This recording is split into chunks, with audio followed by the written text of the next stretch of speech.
In this episode, I'm sharing another strategy that I developed to help me successfully live with bipolar disorder. I call it the Spock Strategy. It's about learning to separate the emotional side of my brain from the logical side. And it's helped me stay calm, steady, and balanced for decades.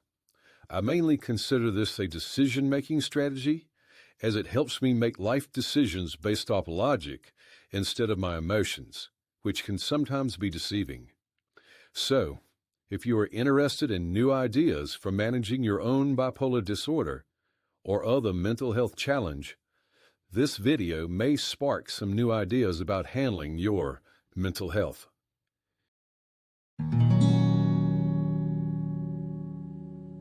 Hey friends, I'm just sharing my own experiences living with bipolar disorder. Please consult a qualified doctor before making any changes to your care. You'll notice that I use an AI avatar to tell my story. I do this for personal medical privacy, but everything I share here is 100% real and based on my life with bipolar disorder. Welcome to Bipolar Thriving, a channel about living, laughing, and thriving with bipolar disorder, not just surviving it. I'm in my late 50s, and I've been fighting, studying, and learning how to manage bipolar disorder for decades, pretty much my entire life. I'm not a doctor or a mental health professional, but I hope my lifelong experience gives some credibility to what I share here.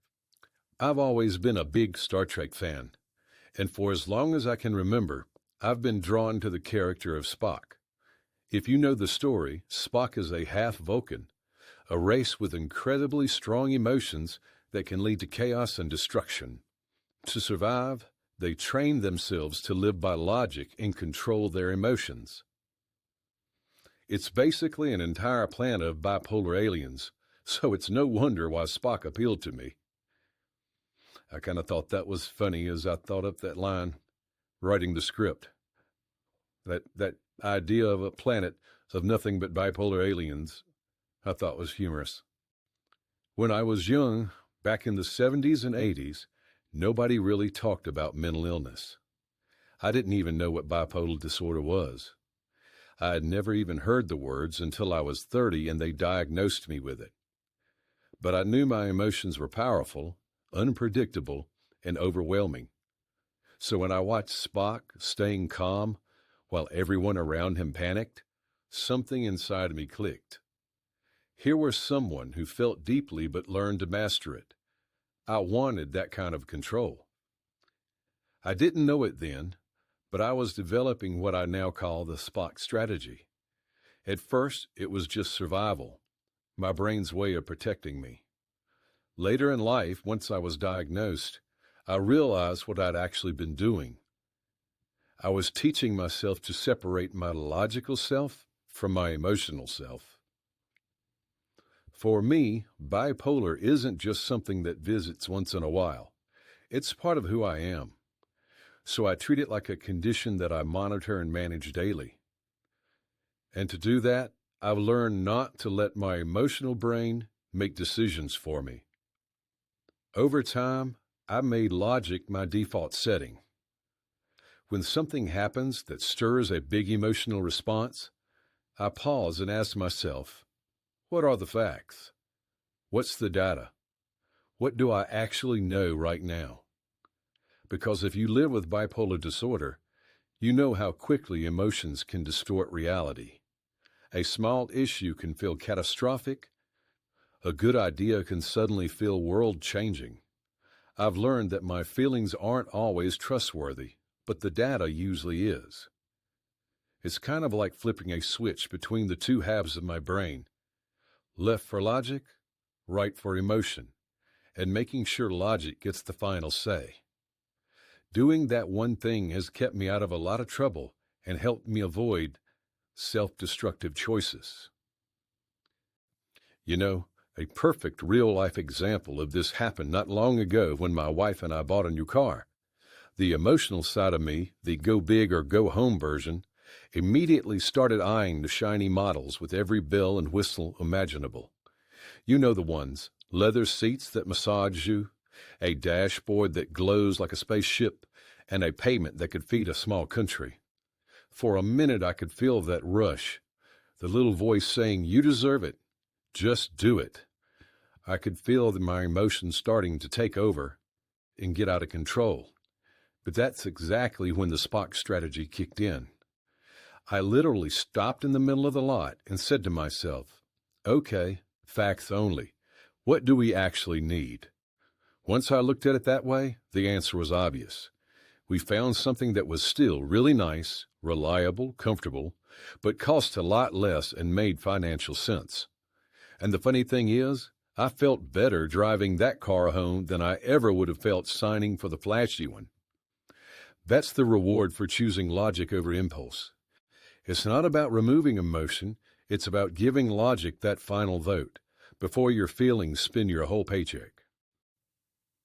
Now, don't get me wrong. This doesn't mean I walk around acting like an emotionless alien.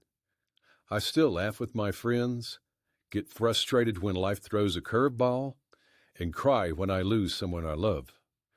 This strategy isn't about eliminating emotion, it's about managing it so that I stay in control, instead of the big bipolar monster living in my head. No matter how logical I try to be, I still listen to my doctor and take my medication. This strategy is just one more tool in my toolbox. The truth is, this strategy does come with a side effect, though: emotional suppression. When I'm at work or out in public, I keep things bottled up to stay composed so that I can function in society. But as we all know, bottled up emotions don't just disappear. They build pressure. It's like steam in a tea kettle. If you don't release it, it's going to blow. That's why I make time to let it out in healthy ways. I like to walk, and I walk a lot. Long, exhausting walks that clear my head and burn off that excess emotional energy. If I need to vent, I'll talk it out alone or even fuss at the wall for a minute if that's what it takes. Even letting it out in the car on the ride home is a good way to do it nowadays, because other people just think you're talking on the phone, so it's kind of great. It's a good idea to do it that way.